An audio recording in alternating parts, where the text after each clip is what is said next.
Hey guys, how's it going? We're back with another video, and today we have the Chibson Les Paul. So, I've thought about this video for over a week now, and I wasn't really sure what I was going to say, or what I was going to recommend. I had high hopes for this Chibson. We were going to mod it, we were going to do a bunch of stuff to it, we're going to put new tuners, new pickups, everything else. And then I went to a guitar show last weekend. I helped run a booth for one of my very best friends. His name is John. Hi, John. I helped him run his booth. And while I was there, I was surrounded by antique, vintage, amazing guitars. A 63 Firebird and a 74 Les Paul Classic and, some really cool stuff, right? And it made me realize that it may not be ethical, the whole Chibson thing. And at the end of the day, it just isn't worth it. Now, obviously this isn't going to play or sound as good as a vintage Gibson, or any Gibson, really. You could take the very cheapest Gibson that you can find, and it's going to blow this one completely away, and it's not even going to be close. This one, normal price on eBay, is going to cost you about $300. $300, okay? So when we unboxed this guitar, I was impressed. And I think it's because my expectations were here. This happens on this channel sometimes. And it happens to those of us who like cheaper, more affordable guitars. We have expectations that are here. And so if the guitar is here, by comparison, for what we expected, it feels like it's here. But it really isn't here, it's just here. And the dust kind of settled on this. I was at that guitar show. And I got home and I thought, alright, I've had this guitar for a while now. The newness has worn off. The expectations and the realities comparison don't matter anymore. As a guitar, for what it is it worth $200 to $300? And compared to other things that are $200 to $300, should you get this over that? So, first thing I want to go over very quickly is how Chibson-ish this thing really is, okay?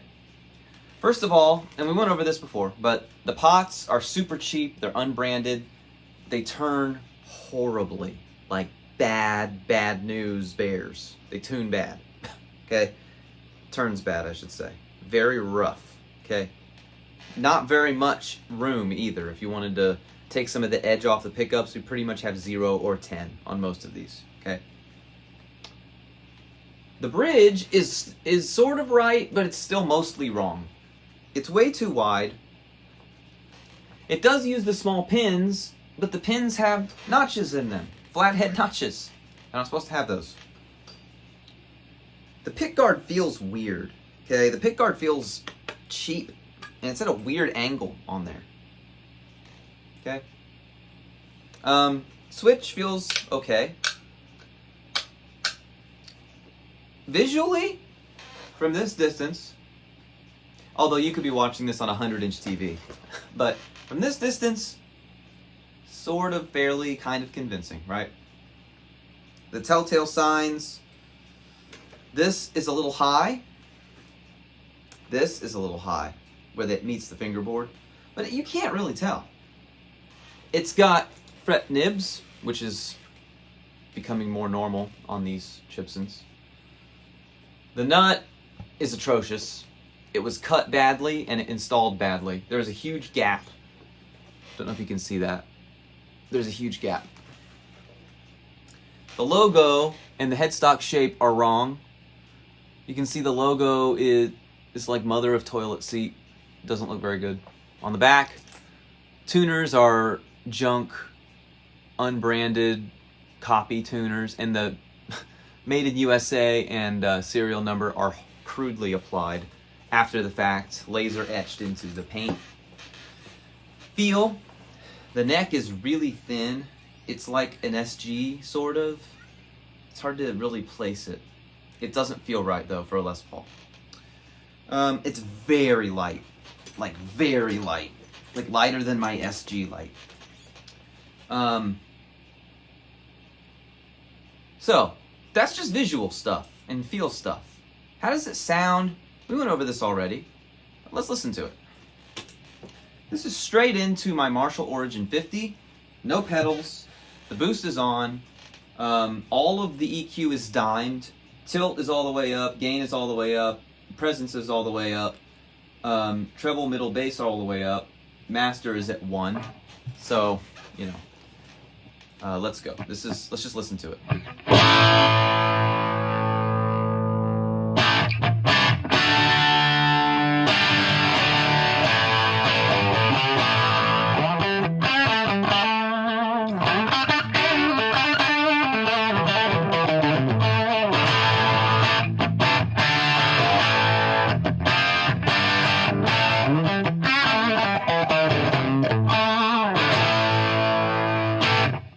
Let's go to the neck.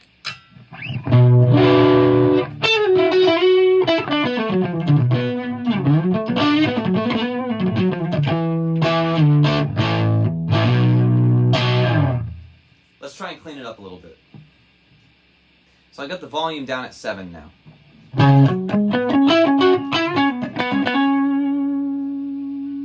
Volume's at 4.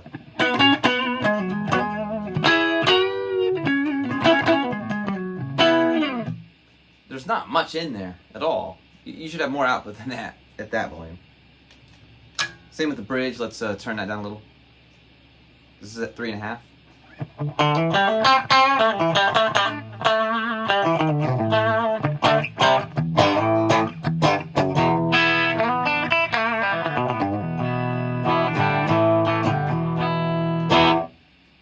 Okay. From that light playing, let's see if it's in tune. Sharp. Good. Good. Good. Good. Sharp. So it didn't hold tune very well, did it?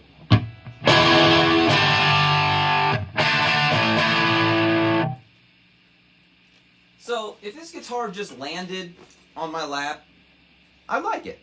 It's pretty cool. It's a beater. Throw it around, who cares? It's cheap. Someone steals it at a show. You know, all the things I said before. Fun. Pickups sound pretty good. They're very microphonic, though. If I turn on the DS1 and the effects loop, you'll really hear. Listen to this. Hello. Yeah.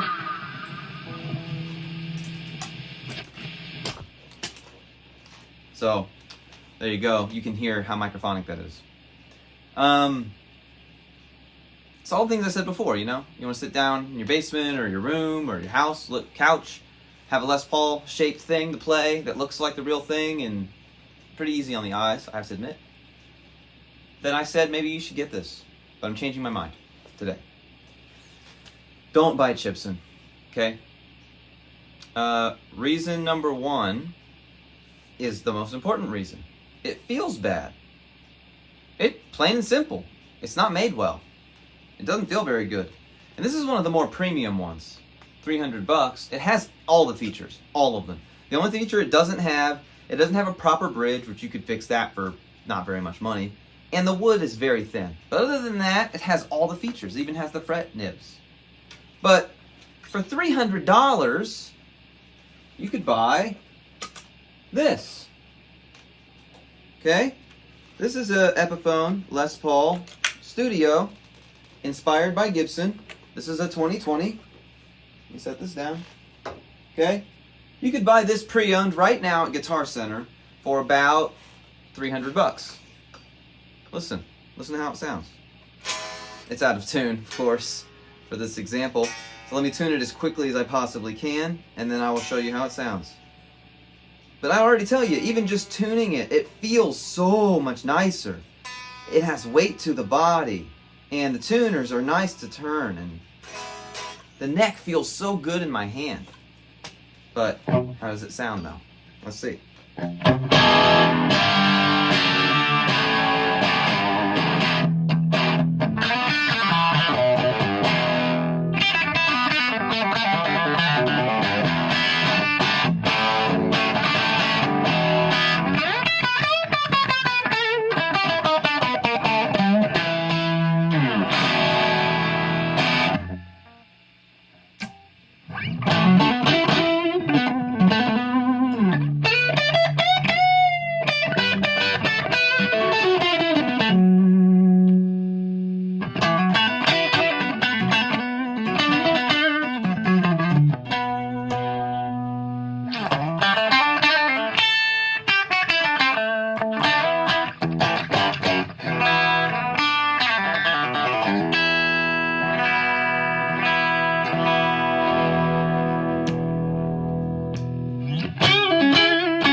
I mean,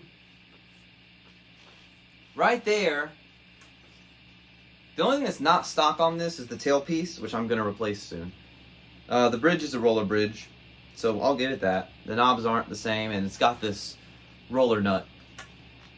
But, all in on this guitar, you could buy this guitar used and all those upgrades that I did. This is the stock pickups too. They even coil split. For the same price as this Chibi. And I don't have to look down at it and think about the second reason why you shouldn't buy a Chibson. It's a lie. It is. It's a lie. I understand there's a sentiment out there that says, well, Gibson's a bunch of crooks, and they charge too much money, and I'm going to stick it to the man and buy a Chibson. Why? I think that might say something about you. You're sticking it to the man by buying a cheaply made counterfeit that is pretending to be something that it isn't, explicitly. This isn't even like an inspired buy. This is an explicit ripoff, theft, fraud, charlatan. That's what these Chibsons are.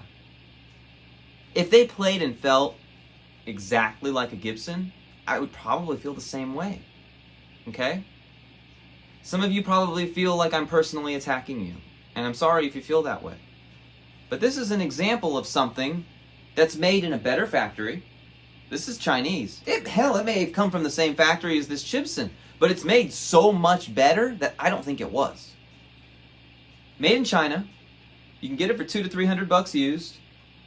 Everything about it is better. The pickups are awesome. They don't feed back. They coil split. This is a studio, of course. It's heavier. This studio is heavier than this Chibson standard. It comes with Grover tuners. Well, Grover or Wilkinson. I'm not sure what they're doing now. One of those two. And it's good to go out of the box. You know, a lot of you are going to say, just to upgrade the pots, just upgrade the pickups, and then that Chibson will be fine. Why? Why should I have to do that? I'm going to buy something that I know needs work as soon as it gets to me. Why? When you could spend the same or less money and get something that's ready to go. All these changes I made were mostly aesthetic. Knobs, aesthetic.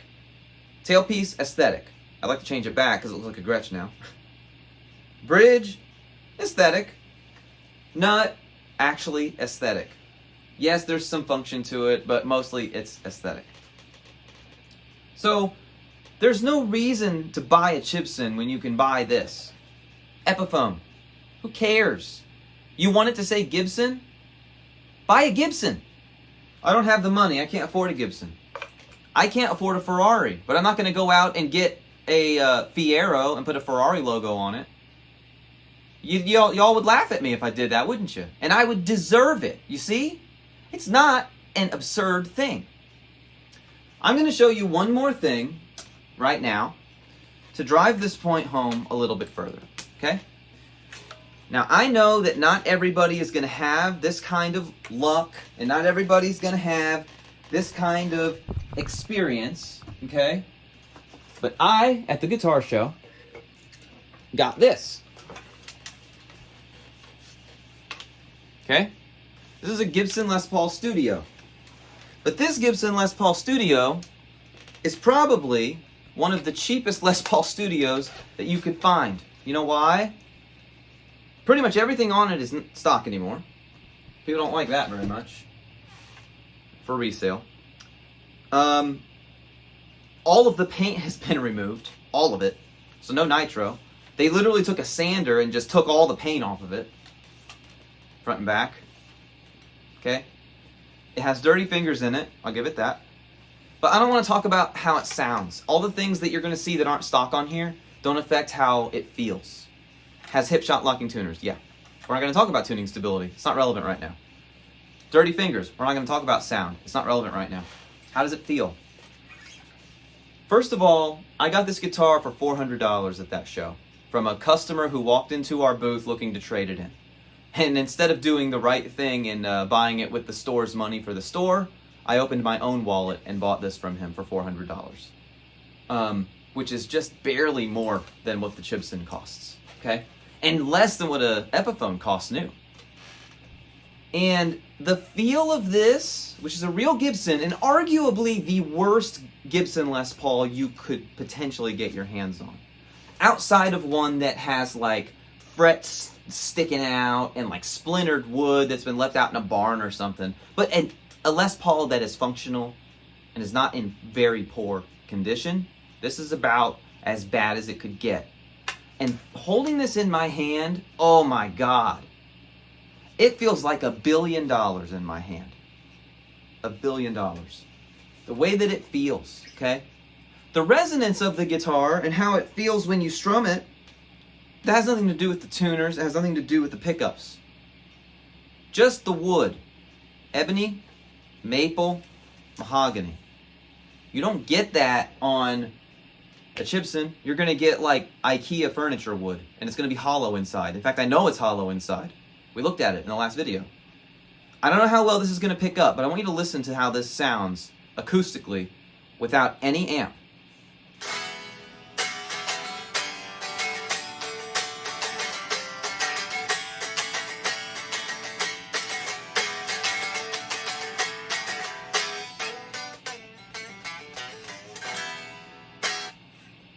It sounds like $1 million, okay? I got it for $400, okay? You're probably not, I know. It's not fair. But you could buy a guitar like this for $500 or $600 all day long. Now, it'd take a little bit of work. You're not going to go find it right now. Look for a week and you'll find one for $500 or less in this condition somewhere, okay? I'd even say $600. And it's worth it to get away from these Chibsons. These things are a blight upon the guitar market, and they're bad for everybody. That includes you if you're thinking about buying one. What happens? Okay, it goes into the secondary market. This just happened in real life. In a guitar group I'm on Facebook, somebody was at Guitar Center, and guess what they saw? A Gibson Les Paul Standard for $19.99. $1,999. It was a Chibson. Because the employee did not know it was fake. And if those people in that group hadn't seen that and alerted the store, someone would have gone in there and paid $2,000 for poly-coated firewood. That is a problem. And if you can't see why there's an ethical problem with that, I can't help you. Okay? I'll never sell it. I'm going to buy it and I'm going to keep it forever. Okay. You're going to die someday, buddy. And when you do, what are you leave it to your kids? Are you going to tell them it's fake? Even if you make that argument, I mean, that's just sad, but okay. That's your one caveat. You leave it in the family and they all know that it's fake. But that's not going to happen, is it? It's going to end up with your spouse or your kids and they're not going to know. And someone is going to get suckered by this. And now all of us, even today, it's already started. If you go online to buy a Gibson of any kind, you have to do all the checks. Does the binding match where the frets are? What kind of bridge posts does it have? What does the nut look like? What is the headstock shape? What is the logo? You gotta do all these checks because there are so many damn fakes out there, whether maliciously or not. That is a problem. And like I said before, if you don't see why that's a problem, I can't help you. So what's the moral of the story? Don't buy a Chibson. This Chibson was sent to me by a factory that I'm not going to name, and they wanted me to see what I thought about it so that I could buy more. They were like, we have all these different models, and you should try it. And I thought, you know what? I'll take them up on this offer, but if it's bad, I'm going to tell everybody. And if it's good, I'm not going to tell anybody, because I do have ethical problems with this. And it's awful. So I told them, I don't want it. I'm sending it back to you. And they said, no, don't ship it back. Don't ship it back. Please don't ship it back. We will give you $100 to keep it. And I said, no. That's how badly I want rid of this thing. So I'm sending it back. I got the address. I got everything. I got the box sitting over here. It's going away. I'm not keeping it. So, I feel bad because this Chibson was supposed to be an anchor for this channel for the next month or two. We were going to do a different video every week about upgrading different parts of it. And it was going to be a really fun series. But I can't. My ethics prevent me from suggesting that it's okay to do this. That it's okay to buy this. That it's okay to... It doesn't matter. For your finances, it's a bad idea. If you buy an Epiphone, like the one that's sitting over here off camera, actually it's not off camera, it's right here, the studio, it retains some of its value, right? I could get almost out of that what this would cost new. And if you find a Gibson like this is going to be worth more and more every year. So, long story short, if you need a Les Paul and you really want one, do not buy a Chibson. As far as the ethics go, I think it goes the same way for Chenders or Chamahas or whatever the hell else China's making over there. Don't buy counterfeit stuff, man. It's not cool. It's not cool.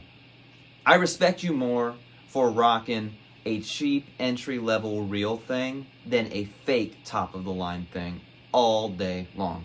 I try not to be divisive when I have these conversations with you, when we have these videos. I try not to have that attitude. I don't like to insult people, but this one is really, really grinding my gears because it's actually changing the landscape of the guitar market right before our eyes right now. And some of you are going to call me an elitist, but you shouldn't, because I didn't tell you have to go buy a Gibson. I told you you could go out and buy something like an Epiphone Studio, and it will be a better guitar in every way than a Chibson. And that's where we're going to leave it. So, sorry if I hurt your feelings. Hopefully we can still be friends. Thank you very much for watching. I appreciate all of you. Please like and subscribe. Please join the Discord. The link is in the description below. We talk about guitar gear, etc. I showed this in there. I showed the Chib in there. We talk about stuff in there all the time. It's really fun. I'll leave a link in the description for a good and legal and not counterfeit fake Les Paul if you're interested in buying one. It'll help the channel if you buy it using that link. Thanks again. Very much appreciate all of you. See you next time. And keep on rocking.